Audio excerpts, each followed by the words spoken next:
expert. She's author of a book on bullying and was bullied herself. Jodee, we had to have you back after yesterday's conversation. Thank you. Well, let's hit on this case. And there's your book, by the way. Book titles, Please Stop Laughing at Me. But we have a caller standing by. And by the way, our number 1-877-TEL-HLN. Let's hit on this case real quick, where you've got this indirect threat made online. Kid's supposed to be suspended for 5 days. He ends up showing up at a football game and sits 10 feet behind this kid. And, the kid was scared for the entire game. What should happen here? And is this a story that's not uncommon? Yes, exactly, Mike. I mean, I travel the nation's schools. As a former victim turned activist, I travel the nation's schools and I work deep inside the bowels of the school. I work with students, teachers, and parents. And so I really have a fix on what's going on. And like I said yesterday, in a situation like this, you have a negligent school. And what's sad about this is that for all the schools that are getting it right, for all the schools that are bringing people like me into the school to speak with students and teachers and parents and really making an effort to protect the youth, it's like a slap in the face to those schools, these handful of schools who are being recklessly negligent. So why don't schools want to handle it, Jodee? Real quick on that. I hate to interrupt, but it's people think, well, why don't you want to take care of this? Why don't you want to go out of your way and immediately stop bullying? What is slowing things down? Well, there's two reasons here. Number one, a lot of schools have the old adage that they feel like bullying is a rite of passage. And I always tell these schools who are so ignorant that there's a difference between kids being kids and kids being cruel. Secondly, you have a phenomenon called the elite tormentor. There are two kinds of popular kids in a school, Mike. Elite leaders are loving, caring kids who are also popular. Elite tormentors are the mean ones. And sometimes those mean, popular kids have as big a hold over the adults in the school as they do over the other students. They have everybody fooled that they're wonderful kids, but underneath, they're not. Wow. Let's get a call in. Sherilyn's with us in Texas. Sherilyn, I understand your son was bullied? Yeah, he's going through. I'm going through that process too of having that issue with fighting against the school, and it's just like a hush hush underneath the table. And they say, since he was taking medication since this is 6th grade, and right now he's in 8th grade, and I just say, what, medication? I just don't agree anymore in having a medication. It's just like hushing him. Are they trying to blame the medication? Yeah, because I told him, I got him off the medication, and I told him, what, I'm just, tired of doing that. That's not helping anything for him. And they're like, well, he needs to be, back on medication. And I'm like, well, that's not helping the situation. Sherilyn, how bad has it gotten? Has your son got to the point of wanting to commit suicide? Yes, he tried to commit suicide twice.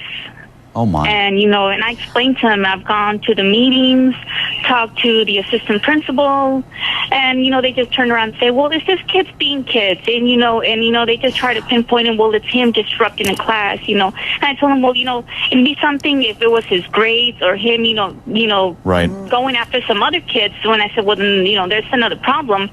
But the problem is of him being bullied and him being called names and teachers just ignoring it. All right, let me get Jodee in on this. Let me jump in. Yeah, go ahead, Jodee. Yeah, Mike, let me jump in. First of all, Sherilyn, what you need to do, congratulations on being so vigilant on behalf of your son. For all the parents who are watching this, we have someone very heroic here. Sherilyn, you need to take it up the chain of command. Obviously, the school's not responding, and who in the heck are they to tell you what medications your child should be on? They're not doctors. First of all, take it up the chain of command. Go to the superintendent. If that doesn't work, ask your child if other kids at school are also being bullied. Meet those parents, reach out to those parents, and address the school board together in public at the next school board meeting. And if that still doesn't yield a response, go to the local education writer at your local daily newspaper and share with this reporter what's been going on. If you take those steps, you are much more likely to get a positive and compassionate response from the school. But you keep on fighting and you take it up the chain of command.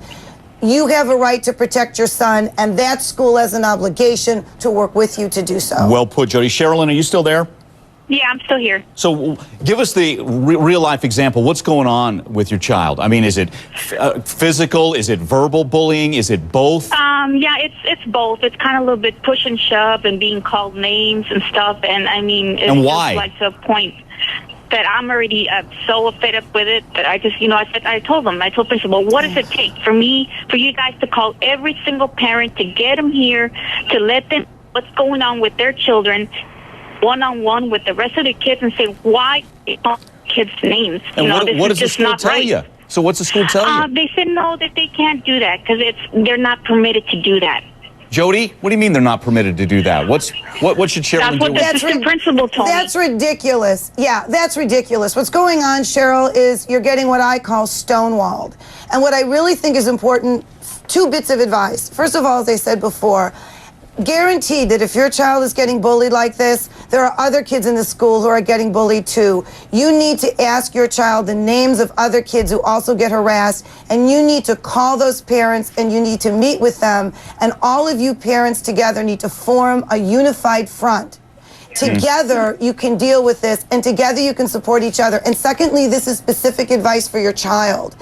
If your child is struggling with this, he's lonely, I'm assuming, on some level. Find an interim social outlet. Contact the Park District and the local public library far enough away that it's unlikely to feed into your child's school, and get your child involved in a brand new activity where he can meet new faces and make new friends with people he doesn't go to school with. This will give your child a lifeline while you can deal with the larger issues at the school. Great advice, Jodee.